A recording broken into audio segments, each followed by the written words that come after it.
Hi students, welcome to the ZEC English Crash Course ZECC 101. We have been learning about the tenses and we have completed the past tense and we have recently started the present tense, and in the present tense we have completed only one tense, that is the present indefinite tense. Let's see what is the next name of the next lecture. The next name of the next lecture is the present progressive tense, also called the present continuous students, हम जो सीख रहे थे वो tenses सीख रहे थे। Tenses के अंदर हमने पास्ट टेंस के 4 पार्ट सीखे थे। पास्ट टेंस के बाद हमने प्रेजेंट टेंस से स्टार्ट किया था। प्रेजेंट टेंस के अंदर हमने प्रेजेंट इंडेफिनिट टेंस, जिसे प्रेजेंट सिंपल टेंस कहा जाता है, उसको। उसके बाद जो हमारा नेक्स्ट लेक्चर है अभी वो है प्रेजेंट प्रोग्रेसिव टेंस के बारे में, जिसे प्रेजेंट कंटिन्यूअस टेंस भी कहा जाता है। आइए देखते हैं कि प्रेजेंट प्रोग्रेसिव टेंस कहाँ से वेज हैं, पैटर्न्स हैं, मेथड हैं जो इसके अंदर इस्तेमाल किए जाते हैं। So let's get started. ZEC English Crash Course. So the students, आज का जो हमारा टॉपिक है वो है प्रेजेंट प्रोग्रेसिव टेंस। आइए देखते हैं कैसे इस्तेमाल किया जाता है, क्यों इस्तेमाल किया जाता है, कहां पर इस्तेमाल किया जाता है। So let's look at the board and let's get started. The today's topics name is present progressive tense, tense number 2। ये टेंस नंबर 2 है। इसका नाम क्या है? Present progressive tense. इसका नाम है प्रेजेंट प्रोग्रेसिव टेंस। इस प्रोग्रेसिव टेंस को कंटिन्यूअस टेंस भी कहा जाता है। इसके दो नाम हैं, इट इज गॉट 2 नेम्स। इसके दो नाम हैं, इसे कंटिन्यूअस टेंस भी कहा जाता है और प्रोग्रेसिव टेंस भी कहा जाता है। Both are correct. ओके, आइए देखते हैं कि इसको क्यों इस्तेमाल किया जाता है। इसको क्यों इस्तेमाल किया जाता है इसका पता हमें इसकी डेफिनेशन से चलेगा। आइए देखते हैं कि सबसे पहले इसकी डेफिनेशन क्या कहती है। Let's see the definition. Okay, what does the definition से? In the definition, we'll see that why it is used. Definition में हम देखेंगे कि इसे क्यों इस्तेमाल किया जाता है। This tense is used or it is used to show an action. इसको इस्तेमाल किया जाता है ऐसे काम को बताने के लिए। कौन सा काम? Which started in the past. Which started in the past. ऐसा काम जो पास्ट में स्टार्ट हुआ। In the past, which started in the past and is still continue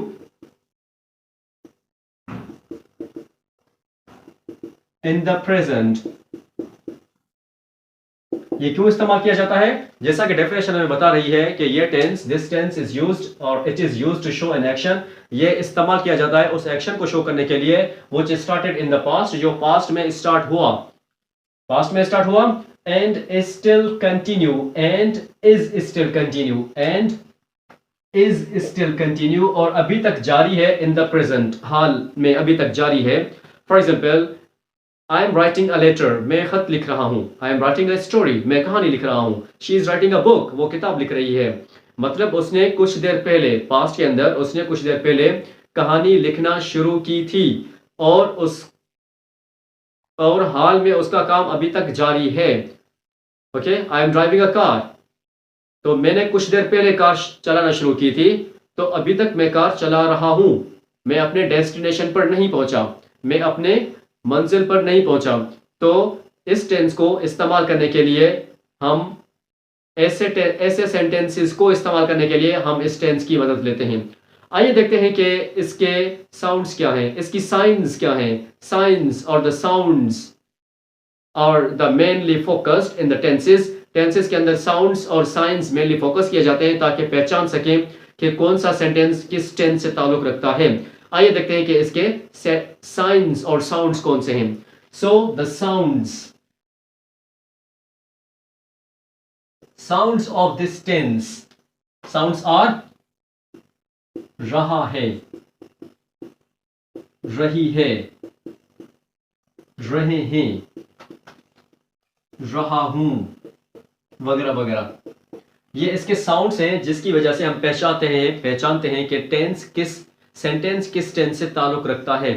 अच्छा, एक बात नोट करने की है कि इंग्लिश के अंदर साउंड्स को फॉलो नहीं किया जाता। इंग्लिश के अंदर सेंस को फॉलो किया जाता है। किसको फॉलो किया जाता है? सेंस को फॉलो किया जाता है। सेंस क्लियर होगा तो सेंटेंस क्लियर होगा, अगर सेंस क्लियर नहीं होगा तो सेंटेंस भी क्लियर नहीं होगा। इसीलिए साउंड्स को साइड में रखकर सेंस को फॉलो करेंगे तो हमें पता चलेगा कि फला सेंटेंस सेंस के मुताबिक फला टेंस। देखते हैं कि इसका सिंटैक्स क्या है, स्ट्रक्चर क्या है, फार्मूला क्या है, बनावट क्या है, इस सेंटेंस को कैसे बनाया जाता है। हम सबसे पहले सिंटैक्स इस्तेमाल करेंगे। सिंटैक्स में जुमले की बनावट। सिंटैक्स के अंदर हम सबसे पहले क्या इस्तेमाल करते हैं, या ऑफ कोर्स हेल्पिंग वर्ब्स। हम सबसे पहले क्या इस्तेमाल करते हैं, सब्जेक्ट। हम सबसे पहले सब्जेक्ट इस्तेमाल करते हैं। सब्जेक्ट के बाद हम क्या इस्तेमाल करते हैं, हेल्पिंग वर्ब। हम हेल्पिंग वर्ब इस्तेमाल करते हैं। अच्छा, इसके हेल्पिंग वर्ब्स कौन से हैं, इसके हेल्पिंग वर्ब है is, am, are. Okay, these are the helping verbs, is, am, are. ये इसके हेल्पिंग वर्ब है। इज किसके साथ, एम किसके साथ, आर किसके साथ लगता है, आइए देखते हैं। इज हम इस्तेमाल करते हैं ही के साथ, शी के साथ, इट के साथ और सिंगुलर के साथ। वाहिद जो नाम होगा, अकेला नाम होगा, उसके साथ हम इज इस्तेमाल करेंगे। ओके, एम किसके साथ इस्तेमाल होता है, एम सिर्फ आई के साथ इस्तेमाल होता है। I is the bachelor, the singular. Okay, और आर किसके साथ इस्तेमाल होता है, आर इस्तेमाल होता है वी के साथ, यू के साथ, दे के साथ और प्लूरल्स के साथ हम आर इस्तेमाल करते हैं। Is, he, she, it singular के साथ, एम आई के साथ, आर, वी, यू, दे और प्लूरल्स के साथ हम आर इस्तेमाल करते हैं।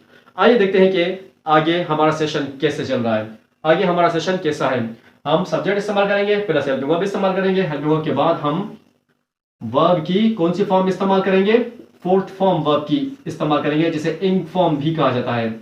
इंग फॉर्म इस्तेमाल करेंगे वर्ब की। उसके बाद हम ऑब्जेक्ट इस्तेमाल करेंगे। इंग form, going, eating, playing, killing, reading, speaking, ये सारी इंग फॉर्म्स कहलाती हैं, जिसमें आईएनजी इस्तेमाल होता है हर वर्ड के एंड में, हर वर्ब के एंड में। ओके, आइए देखते हैं कि इसके सेंटेंस कैसे बनाए जाते हैं। How do we make its sentences. Sentence number one. Sentence number one,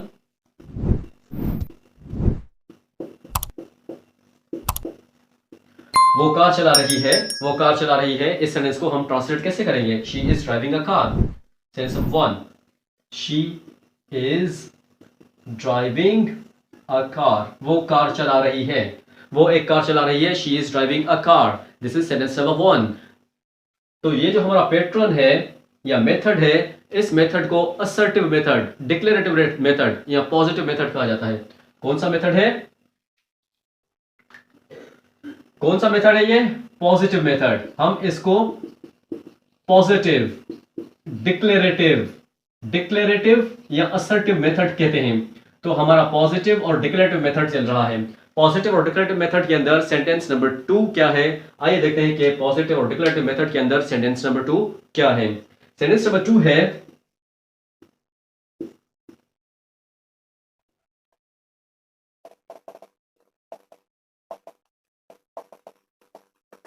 हम पेचीदा मसला हल कर रहे हैं। ऐसा मसला जो बहुत ही कंफ्यूज्ड इशू है, उसको हम हल कर रहे हैं। तो इस सेंटेंस को हम कैसे ट्रांसलेट करेंगे, वी आर सॉल्विंग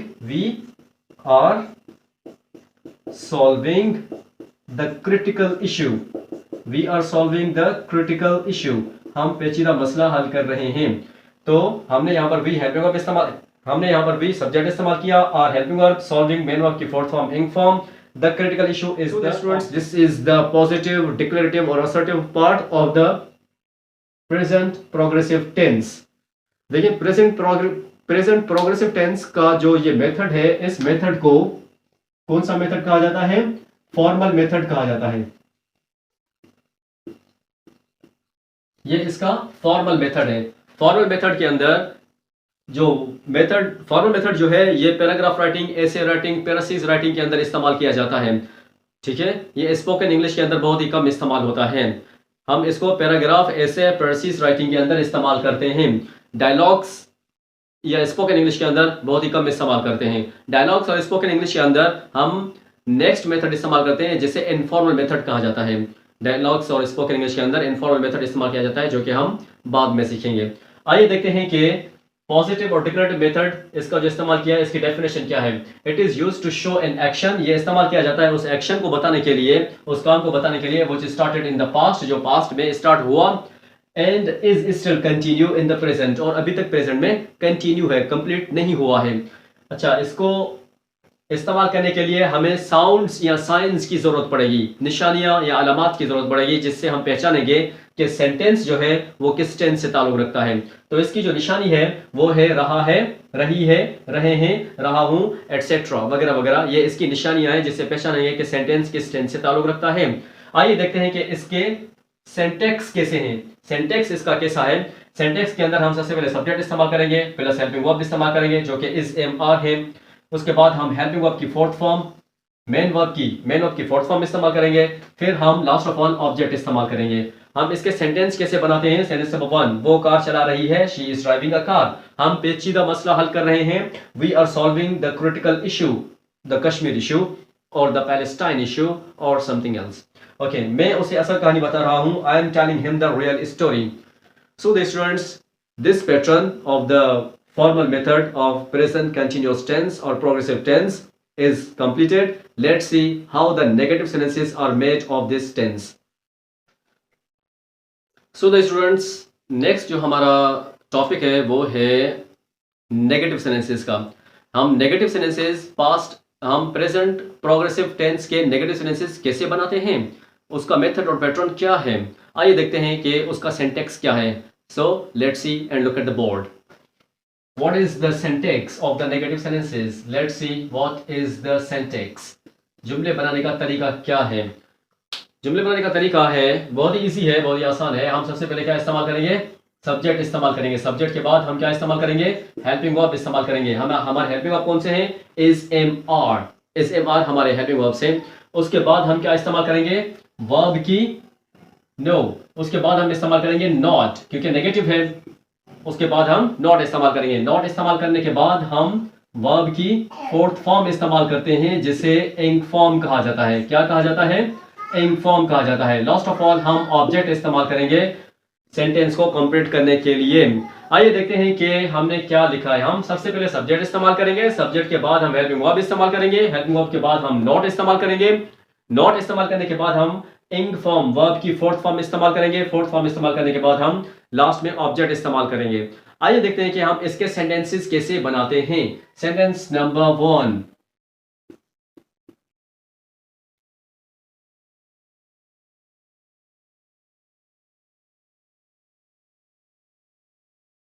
तरबियत नहीं दे रहे हैं, मतलब वो उन्हें ट्रेनिंग नहीं दे रहे, वो उन्हें तरबियत नहीं दे रहे। हम इसकी ट्रांसलेशन कैसे करेंगे, बहुत ही इजी मेथड है। हम इसको कैसे ट्रांसलेट करेंगे, we are, not we are, they are not training them, they are not training them. वो उससे, उन्हें नहीं है, they are not training him, they are not training him. वो उसे तरबियत नहीं दे रहे हैं, they are not training him, वो उसे तरबियत नहीं दे रहे हैं। Okay, sentence number 2, sentence number 2 है,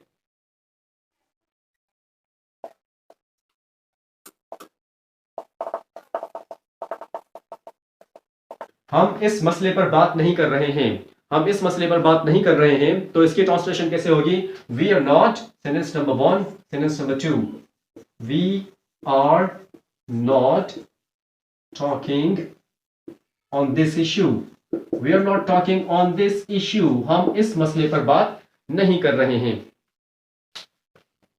Where is my next marker, it's over here, forgot something.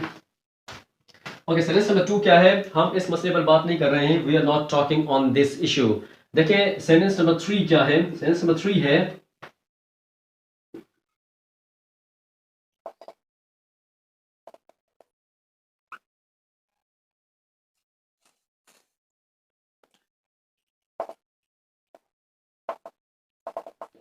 Sentence है वो खला का सफर नहीं कर रहा है, वो खला का सफर नहीं कर रहा है। तो हम इसकी ट्रांसलेशन कैसे करेंगे, sentence number 3, he is not travelling, he is not travelling the space, he is not travelling the space, वो खला का सफर नहीं कर रहा है। तो friends and the students, today's topic is the negative sentence। Negative sentence हमने, today's topic is present continuous tense कहा जाता है। इसके नेगेटिव सेंटेंसेस हम कैसे बनाते हैं, हम सबसे पहले सब्जेक्ट इस्तेमाल करते हैं, सब्जेक्ट के बाद हेल्पिंग वर्ब इस्तेमाल करते हैं, फिर नॉट इस्तेमाल करते हैं, फिर ing form of the verb और फिर ऑब्जेक्ट इस्तेमाल करते हैं। सेंटेंस कैसे बनाते हैं हम? वो उसे तरबियत नहीं दे रहे हैं, they are not training them. Sentence number 2 है, हम इस मसले पर बात नहीं कर रहे हैं, we are not talking on this issue. Sentence number 3 क्या है?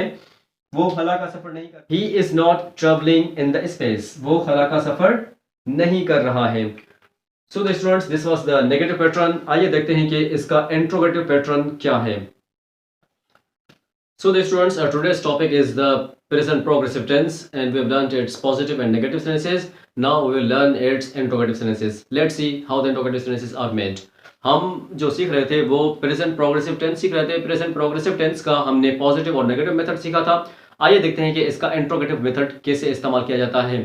So let's look at the board. Okay, interrogative method, interrogative sentences हमने ऑलरेडी लिख लिए हैं क्योंकि आज का हमारा टॉपिक का हिस्सा है। तो इसका जो सेंटेक्स है वो क्या है, हम इसके सेंटेंसेस कैसे बनाते हैं। सेंटेक्स के अंदर हम सबसे पहले इंट्रोगेटिव सेंटेंसेस में हेल्पिंग वर्ब इस्तेमाल करते हैं। वो क्या इस्तेमाल करते हैं? हेल्पिंग वर्ब इस्तेमाल करते हैं। हेल्पिंग वर्ब हमारे कौन से हैं? हमारे हेल्पिंग वर्ब है is am are. Is am are इस्तेमाल करने के बाद हम क्या इस्तेमाल करते हैं? सब्जेक्ट। सब्जेक्ट इस्तेमाल करते हैं जो कि डूअर ऑफ एन एक्शन होते हैं। सब्जेक्ट इस्तेमाल करने के बाद हम क्या इस्तेमाल करते हैं? हम वर्ब की फोर्थ फॉर्म इस्तेमाल करते हैं। वर्ब की जो फोर्थ फॉर्म है उसे इंग फॉर्म भी कहा जाता है। इंग फॉर्म इस्तेमाल करने के बाद हम क्या इस्तेमाल करते हैं? इंग फॉर्म इस्तेमाल करने के बाद हम ऑब्जेक्ट इस्तेमाल करते हैं। ऑब्जेक्ट इस्तेमाल करने के बाद हम क्या इस्तेमाल करते हैं? यहाँ पर सेंटेंस कंप्लीट नहीं हुआ, दिस इज इनकम्प्लीट सेंटेंस। इसको कैसे कंप्लीट करेंगे? हम यहाँ पर क्वेश्चन मार्क इस्तेमाल करेंगे क्योंकि इंट्रोगेटिव सेंटेंसेस है। इंट्रोगेटिव सेंटेंसेस के अंदर अगर हम क्वेश्चन मार्क इस्तेमाल नहीं करेंगे तो हमारा सेंटेंस इनकम्प्लीट होगा। ओके, हमारा सेंटेंस इनकरेक्ट होगा। आइए देखते हैं कि इसके सेंटेंसेस कैसे बनाए जाते हैं।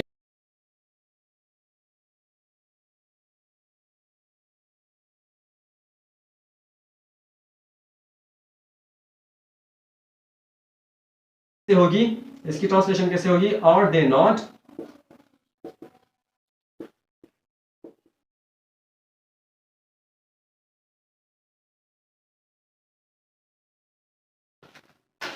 सेंटेंस क्या है? क्या वो जहाज का रुख तब्दील नहीं कर रहे हैं?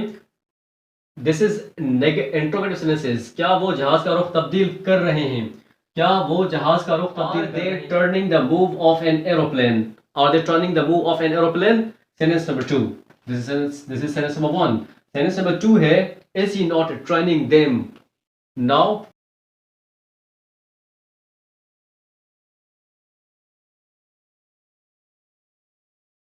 क्या वो उन्हें अभी तरबियत दे रहा है? Is he. Sentence number 2, is he training them now? क्या वो उन्हें अभी तरबियत दे रहा है? Okay, let's see sentence number 3। Sentence number 3 है,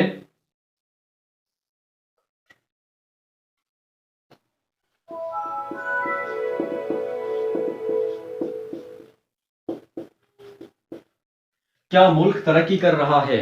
सेंटेंस नंबर 3 इज, क्या मुल्क तरक्की कर रहा है? तो इसकी ट्रांसलेशन हम कैसे करेंगे? Is the country developing? क्या मुल्क तरक्की कर रहा है? सो द स्टूडेंट्स, हमारा जो आज का टॉपिक है वो है इसका हम जो सीख रहे हैं वो इंट्रोगेटिव मेथड सीख रहे हैं। इंट्रोगेटिव मेथड में सिंटैक्स सबसे पहले इस्तेमाल किया जाता है, helping verb plus subject plus main verb की इंग form plus object plus question mark. Sentence कैसे बनाते हैं? क्या वो जहाज का रुख तब्दील कर रहे हैं? Are they turning the move of an aeroplane?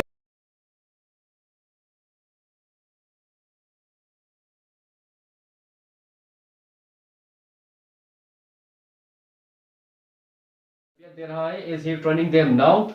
Sentence number 3 है, क्या मुल्क तरक्की कर रहा है? Is the country developing? This is the interrogative sentences. आइए देखते हैं कि इसके इंट्रोगेटिव और नेगेटिव सेंटेंसेस कैसे बनाए जाते हैं। सो इंट्रोगेटिव और नेगेटिव बनाने के लिए हमें अगेन सिंटैक्स की जरूरत पड़ेगी। इंट्रोगेटिव और नेगेटिव बनाने के लिए अगेन सिंटैक्स की जरूरत पड़ेगी। आइए देखते हैं कि इसका सिंटैक्स क्या है। सिंटैक्स बहुत ही इजी है, जैसा कि हमने पहले लिखा है सिंटैक्स, उसी सिंटैक्स के अंदर थोड़ी एडिंग करनी पड़ेगी। हम सबसे पहले क्या इस्तेमाल करेंगे? हम सबसे पहले हेल्पिंग वर्ब इस्तेमाल करेंगे, HV helping verb. Helping verb इस्तेमाल करने के बाद हम क्या इस्तेमाल करेंगे? सब्जेक्ट।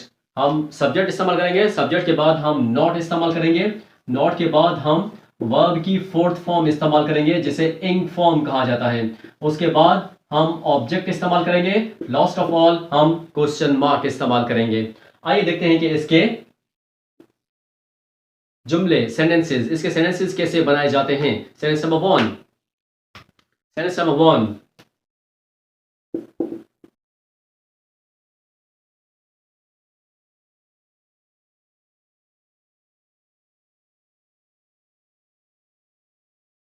नहीं कर रहे हैं तो सेंटेंस नंबर 1 को हम ट्रांसलेट कैसे करेंगे? और द स्टूडेंट्स नॉट, और द स्टूडेंट्स नॉट हेल्पिंग, और द स्टूडेंट्स नॉट, शागिर्द उनकी, मीन्स उनकी, मीन्स प्लूरल्स। और the students not helping them, क्या शागिर्द उनकी मदद नहीं कर रहे हैं? और the students not helping them. आइए देखते हैं कि सेंटेंस नंबर 2 क्या है। सेंटेंस नंबर 2 है क्या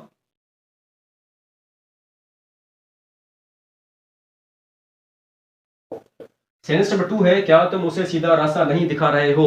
हम इसकी ट्रांसलेशन कैसे करेंगे? Are you not showing them, are you not showing them, उससे, उन्हें नहीं। Are you not showing him, are you not showing him the right path या the right way, path way both are correct. Okay, are you not showing him the right path, क्या तुम उसे सीधा रास्ता नहीं दिखा रहे हो। सेंटेंस नंबर 3, हम इसका सेंटेंस नंबर 3 कैसे बनाते हैं? आइए देखते हैं कि इसका सेंटेंस नंबर 3 कैसे बनाया जाता है। ओके, सेंटेंस नंबर 3 है